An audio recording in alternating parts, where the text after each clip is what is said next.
Pero bueno, teniendo un profesional con reputación que tenga experiencia en este aspecto, se puede hacer 10 sesiones con nosotros y enseñarle una buena llamada al perro, que es fundamental para tener al perro controlado. Tenemos muchos mails de presuntos celos, tanto de perros como de gatos, ante embarazos. ¿Los perros son celosos? Vamos a ver, los perros celosos desde el punto de vista posesivo lo son. Celosos desde el punto de vista de que ellos tengan un concepto de que ha entrado uno nuevo y le va a quitar el afecto de su dueño, ahí no, porque estamos hablando de animales con un cerebro más limitado y con capacidad de asociación, no de abstracción al nivel que nosotros tenemos. Entonces, o sea, ¿la madre tendría que sufrir a partir del momento del parto o no? Vamos a ver, yo siempre digo, en el momento del parto, lo más importante, que es cuando vas a hacer el contacto, bueno, en el momento del parto no, bueno, transcurridos una semana después. Sí, una semana después, el perro llega, o sea, el niño llega a la casa y el perro está allá, vamos a poner este caso, o el gato. Entonces, lo primero que hay que hacer es que el perro o el gato inspeccione a ese niño. No hay que tener ningún cuidado, ningún problema. Si el perro y el gato están bien desparasitados y bien limpios, que lo huelan, que lo examinen, que lo laman incluso, teniendo cuidado que no le laman en las zonas pues de la boca y tal, pero en general que lo huelan. Yo eso lo he hecho con mis hijos, de bebés, se los he puesto así, y los perros los han olido, los han integrado en el grupo familiar, han hecho una cohesión de grupo. En cambio, si tú al niño lo apartas, o apartas al perro le genera la curiosidad y el hecho de poseer algo nuevo que ha entrado en la casa que no conoce, lo cual se pueden generar problemas de conducta que no son recomendables, ¿eh? Entonces, siempre desde el principio presentar el perro a la mascota o el niño a la mascota, vamos, tener una presentación. Mascota, aquí el niño, aquí está el niño, aquí la mascota. ¿Y con los gatos ocurre lo mismo que con los perros? Y con los gatos exactamente lo mismo, ¿eh?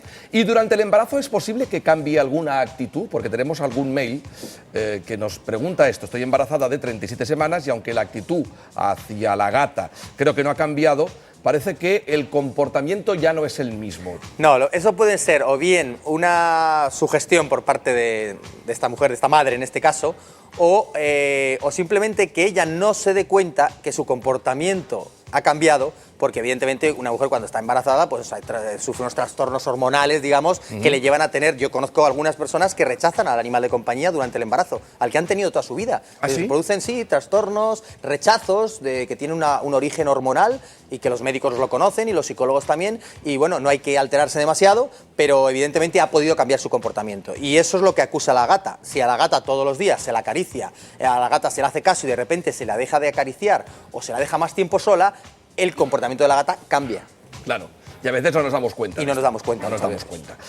La edad de las cotorras. Quisiera saber cómo se puede saber si una cotorra es macho o hembra y más o menos valorar la edad que podría tener. Vamos a ver, las cotorras forman parte de las citaciformes. Hay tantas cotorras que no te podría decir qué cotorra, porque no sabemos qué cotorra es la que tiene, pero sí en términos generales. Las citaciformes, la mayoría no se pueden reconocer a simple vista. Algunas se reconocen, por ejemplo, por los colores, las carolinas, las ninfas, los periquitos, por ejemplo. Sabemos que el periquito macho tiene lo que se llama aquí en la parte del pico, tiene un poco de carne, cérea, que se llama, o sea, de piel cérea, que la tiene de color azulado.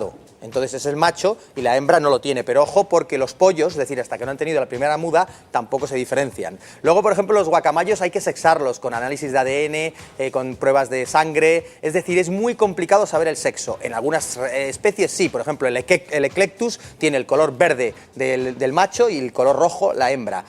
Pero estamos hablando de tantas especies dentro de este grupo que sería muy difícil de decir. Y luego la longevidad, las hay que viven 10 años, por ejemplo los agapornis, 10, 12 años. 10 años. Podemos llegar a 100 años, como pueda ser un gran guacamayo, que pueden durar más que nosotros. ¿Y las hembras viven más? Como los las humanos? Hembras viven más siempre. Las hembras en la naturaleza viven más. Y de hecho, en los seres humanos también hay una media. Por eso digo. Que están por encima de nosotros. Sí, sí, las hembras viven más porque son más útiles que nosotros para la naturaleza. Es decir, son más útiles. Son más útiles y vamos a especificar. Es decir, en los animales son más útiles porque ellas, digamos que pueden criar hasta que se mueren. En el caso de los seres humanos, la mujer en el momento, desde el punto de vista natural, la mujer tras la menopausia ya no puede criar, por lo cual ya es biológicamente no apta. En el hombre veríamos hasta qué edad, los hombres tenemos, digamos, mayor longevidad reproductiva, pero a partir de que, digamos, en la naturaleza un macho o una hembra no puede reproducir, ya no son beneficiosos, deberían de morir. En el caso de los animales así ocurre. Es decir, no hay animales Me parece que se estarás pasen... deprimiendo a una gran parte de la Claro, audiencia, lo he querido decir un poco así científico para que nadie se Ya, imprima, pero pero pasa es es que- Sabias palabras. Está diciendo que ya se puede ir al otro barrio, ¿no? Jolín. Un bulldog que no sabe jugar. Tenemos un bulldog inglés que no para quieto y cuando queremos jugar con él, los 5 primeros minutos, más o menos, pues sí, se presta. Pero luego se empieza a poner muy nervioso y muerde. Bien. Y se tira encima y no sabe jugar, es torpe. Sí. ¿Se le puede enseñar? Sí, vamos a ver, los bulldog en general, y casi todos los perros, pero los bulldog más, tienen tendencia a desarrollar un instinto de presa en el juego. Quiere decir que tú empiezas jugando a un nivel, vamos a poner un nivel de intensidad 2, luego subimos a un nivel de intensidad 3, el perro lanza la boca y al final entra en un estado de instinto de presa que viene a ser como una caza en juego, jugando, pero que te pueda presar y te puede hacer daño. Entonces hay que saber marcar al perro el límite de hasta dónde debe llegar. Y sobre todo desde pequeño. Siempre hay que empezar todo a los 3, 4, 5 meses, porque luego, con el paso del tiempo, es muy difícil corregir estas conductas. Por tanto, es normal que esto se produzca en el bulldog más, pero hay que cortarlo a su debido tiempo. Nos dijiste la semana pasada que no, pero ojo, porque hay alguien que opina como un servidor, que los gatos son rencorosos. Dice, tengo una gata de 1 año y tengo un problema. Cuando hace alguna trastada, tengo una pistolita de agua, disparo, la utiliza y funciona. El problema es que se va corriendo y cuando ve que estoy despistada en el sofá, me ataca por la espalda con las manos abiertas, sin sacar las uñas, pero me da un manotazo con las 2 patas. Esto se llama... Es rencorosa y espera que no la vea para vengarse. ¿Qué hago? No ¿Me es tiene manía? No es rencorosa ni tiene manía, es juguetona. Juguetona. Ha descubierto la trama. La trama ¿Tú crees? Sí, ha descubierto que hay una persona que le enchufa en determinado momento con la pistola, sabe en qué momento y entonces ella juega al aquí te pillo. Es un poco al que te pillo o no me pillas. Pero no es entonces- rencor. No, no es rencor, es un juego. Le está gustando. Posiblemente la pistola no le esté afectando desde el punto de vista negativo a su conducta y haya que buscar otro tipo de estímulo negativo que le dé más intensidad. Es Y posible que que a si lo fueran mejor... rencorosos y quisieran hacer daño, los gatos pueden hacer mucho daño. Podrían morder Sí, fuerte y sí, podrían nada, clavar nada. las uñas. Claro. En el momento en que simplemente te dan es que están jugando. Están jugando. Sí, tú defiendes a los gatos. No, no, que es rencoroso lo sé, pero que Yo ir a solo hacer sé daño que no había va, un no va. proyecto de incorporar un nuevo gato Sí, es verdad. en Camp Palenzuela y que finalmente se ha desestimado esta opción. Solo pasamos una noche juntos. Bien. Sí. El principal causa es por la alergia que me provocó, ¿eh? Sí, sí. Después Sí, ya bueno, explicaremos que más detalles. algún día hablaremos de la alergia, que no la gente piensa que es el pelo solo y no. No. Es una proteína. Es una proteína que el pelo es un vehículo que lo transmite también. Pero los gatos sin pelo, por ejemplo, los Sphinx, también tienen esta proteína y pueden producir alergia. Es decir, la orina, esta proteína está también en la orina, está en la saliva. Es decir, que no solo es el pelo. Pero es curioso que tengas alergia con un gato y con uno sí y con otro no. Hay casos, y se han descubierto casos de algunas razas que dicen tener una proteína en menor grado. Por ejemplo, hablan del gato siberiano, que tiene esta proteína en menor desarrollo. Yo no sé hasta qué punto es comercial lo que se dice del gato o realmente científico.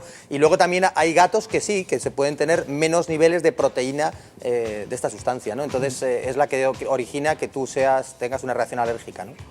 Tengo un cachorro Yorkshire de 4 meses, en casa se lleva de maravilla con todo el mundo, pero en la calle se pone directamente histérico. No ladra, pero chilla mucho, se pone histérico, muy nervioso. Sí. Parece que le esté matando. ¿Cómo puedo modificar ese carácter? Bueno, habría que ver el origen de este carácter, porque hay una enfermedad que se produce a veces que se llama la enfermedad del miedo, que se llama enfermedad de Parry, la definió, y es un trastorno convulsivo de tipo histérico. Existe la histeria canina, para que todos ¿Sí? pensemos, sí, existe la histeria canina, que son convulsiones, ataques compulsivos de agresividad, no es muy diferenciada de la epilepsia, que no tiene nada que ver, porque aquí son voluntarios, son movimientos voluntarios, en la epilepsia no hay movimientos voluntarios, ¿no? Sino que son involuntarios y no los puedes parar. Controlar. En el caso de la histeria sí se puede controlar mediante un movimiento brusco que corte el comportamiento del animal. Habría que examinarlo en consulta, el por qué se producen estos ataques. Y tengo una iguana y se le está secando la cola. Me gustaría saber si hay algún motivo concreto. Sí, bueno, la cola en general, lagartijas, iguanas, en general es muy fácil que se necrose y que se pueda perder. Se pueden regenerar, aunque nunca se regenera igual, siempre cambia de color y tal, y muchas veces está unido a una mala alimentación, a veces puede estar unido a problemas de humedad. La temperatura de un terrario tiene que estar en su temperatura adecuada para cada especie. En el caso de una iguana podríamos estar en torno a los 30 grados de temperatura, con una humedad muy alta, de un 70 a un 80% de humedad, lo cual hay que estar echándole siempre agua al terrario para que eso se mantenga bien. En otras ocasiones las iguanas, como muchos reptiles, se defienden con el rabo, ¿no? con la cola. Entonces el golpear a veces al cristal o zonas del terrario hacen que se pueda también dañar la cola y secarse. En definitiva, habría que llevarla al veterinario y descartar algún tipo de enfermedad o ver si el habitáculo en el que está es adecuado para la iguana.